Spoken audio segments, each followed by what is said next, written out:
I'm thinking October is going to be a great reading month, and I have a pretty sweet book pile to share with you today. So hi, my name is Angie. Welcome to my channel, or welcome back to my channel. If you are new here, I'm a mom to 4.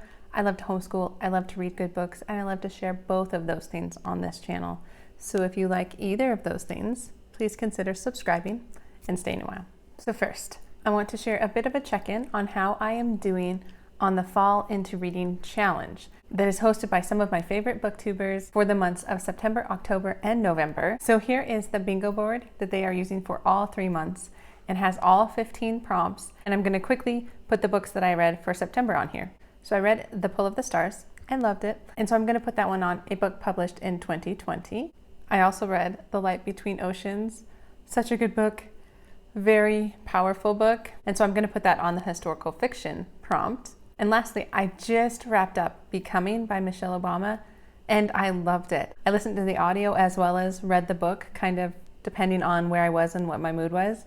And she's just fantastic. I really, really liked the book. So I'm put it on nonfiction as well as author of color. So that's my check-in. Now I'm going to share with you the 5 or so books that I plan on picking up this month.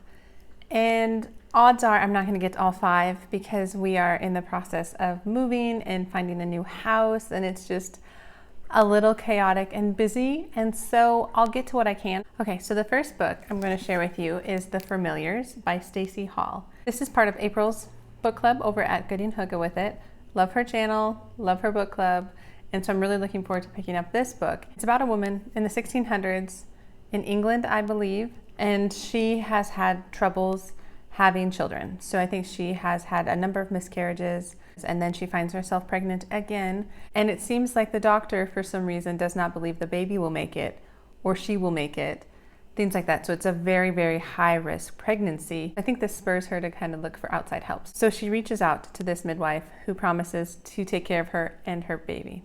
And then I think they form just a friendship, just a really close friendship, to the point that when the midwife is accused of witchcraft, this woman feels like she just needs to defend her. She needs to figure out how to get her off, how to make sure she's okay. So it sounds really good. I mean, a little bit darker for sure, but it is about witches and it is going to be October. So I thought it sounded like just such a good atmospheric read. So I'm really looking forward to picking this one up. So this next book I picked up a little bit on a whim in my last book of the month book box. And that was Anxious People by Frederick Bachman. I've never read a Frederick Bachman. It's been on my list. I want to read Beartown, the one about Ove, I'm forgetting. But there's a number of them that I really want to get to. But I saw this and it just sounded really lighthearted. But it just sounded so different from what I normally read that it just sounded really, really interesting. So basically it's about this bank robber who I think he finds himself in the wrong place. So he's trying to rob a bank and instead he ends up at this apartment showing, and he takes everybody hostage. And it goes through all the quirks and all the anxieties of all the people that are held hostage. Like a retired couple who wants to fix their marriage, like a wealthy banker, an old woman, a pregnant woman. So lots and lots of different things. And then it sounds like they all kind of start sharing their stories and start feeling for each other. Even the bank robber has some issues that he shares with people in light of the fact that like the apartment complex is now surrounded by police and things like that. I think it sounds funny. I'm really not sure. I guess I don't really have a good peg on Frederick Bachman type books, but I think it sounds really entertaining and completely different from what I normally read. Next book has been on a number of my TBRs, but I was kind of intentionally leaving it for October after a while, and that was Home Before Dark by Riley Sager. So I know I've talked about this a number of times. I'm still very, very excited about it.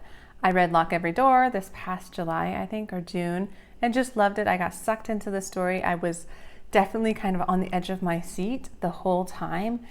And this sounds like it's going to be similar. This is about a woman who grew up in a house that was haunted. I guess when she was a child, there was an incident of some sort that then her father goes on and writes like this best-selling book about this kind of ghosty kind of thing that happened that made the family leave in the middle of the night kind of in terror, and they never went back, but they still owned the house. And so when the parents died, they left it to the daughter, and she is a fixer-upper and she's not scared of ghosts. And so she goes back and she's like, I'm even gonna live in the house.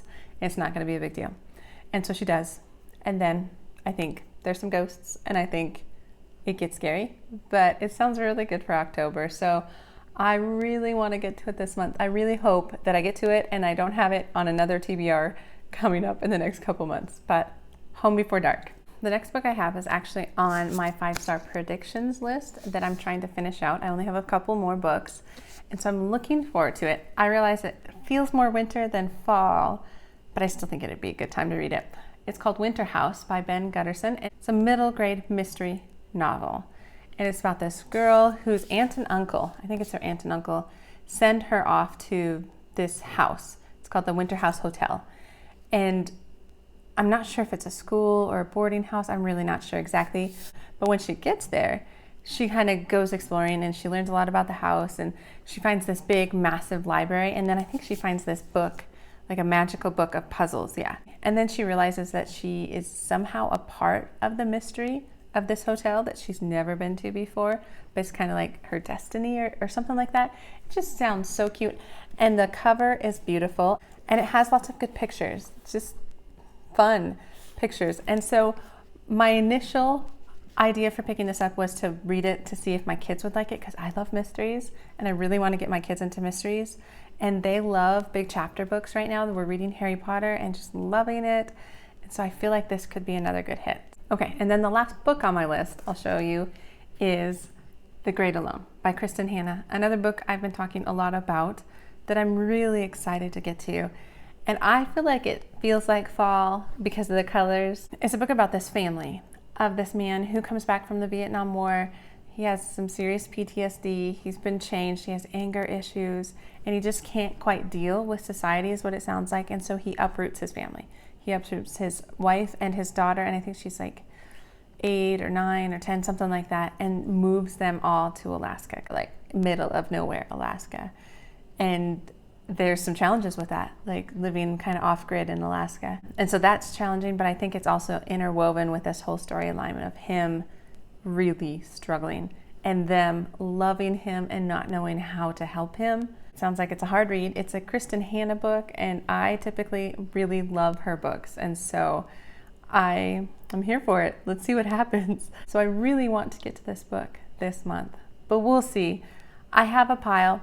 Like I said, I picked 5 really good books that I could pick any of these up and be really, really happy during this month when it's just a little bit more chaotic in my life. And the last thing I want to read, not a book, it's an article called The Human Fossil Record, which I have mentioned before on this channel, and I have started reading it. It's really good. It's like 136 pages, so part of me wants to print it out, but I just read physical copies so much better than digital copies, but it seems like such a waste. So I don't think I'm going to do that, but I'm going to get through it. It is so far really interesting, just about kind of what the title says, going through the human fossil record and just trying to make it make sense. This article is published on, it's called a website called BioLogos. It is a Christian website that believes in more old earth science. And so that really speaks to me. And like I've been saying on this channel, I'm very interested in this topic. And I'm also trying to plan a unit study for my kids come spring of kind of 2021.